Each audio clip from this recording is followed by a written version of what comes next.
Good morning mga kaagri. Bali ito na yung ano natin, tinanim natin na alugbate mga kaagri, oh. Na nasa ano lang, nasa pitbate lang mga kaagri.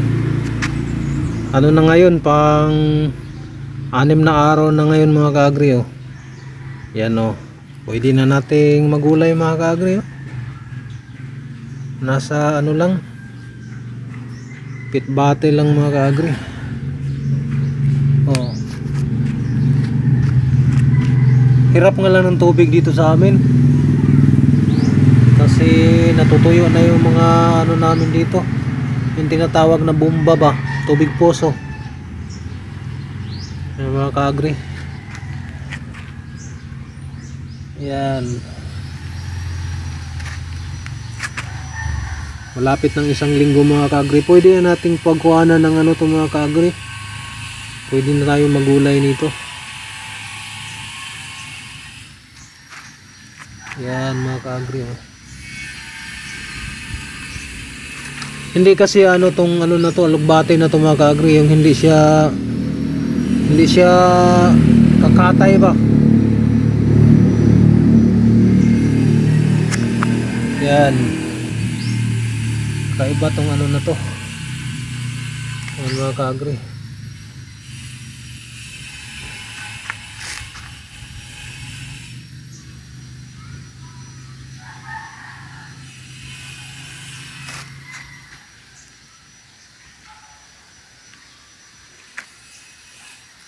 Tapos yung sili naman natin na espada, kahit pa paano mga kaagri, na ano no, na mulaklak na mga kaagri, oh.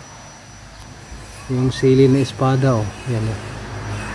Yung kita ng ano mga kaagri, bulaklak na, oh. Kaso nga lang, ano yung tubo niya mga kaagri, meron pa, oh. Nag start ng namulaklak kasi sobrang init kasi. Tingnan mo, oh. Umano yung dahon, kumulot yung dahon. Pero magsimula na tong ano mga kaagri, simula na tong bunga.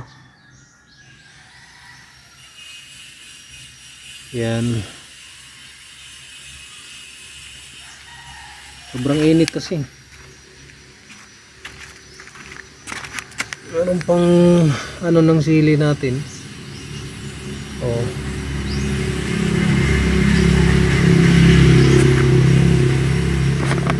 Wala. Ito nangulot, oh.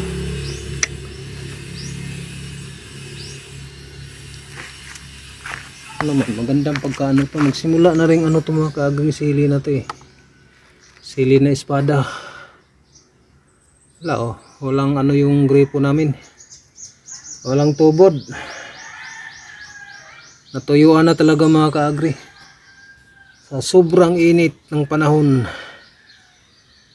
Yan, hirapan na tayo nitong pangbuhos. Tubig gripo to mga kaagri, pwede inumin to.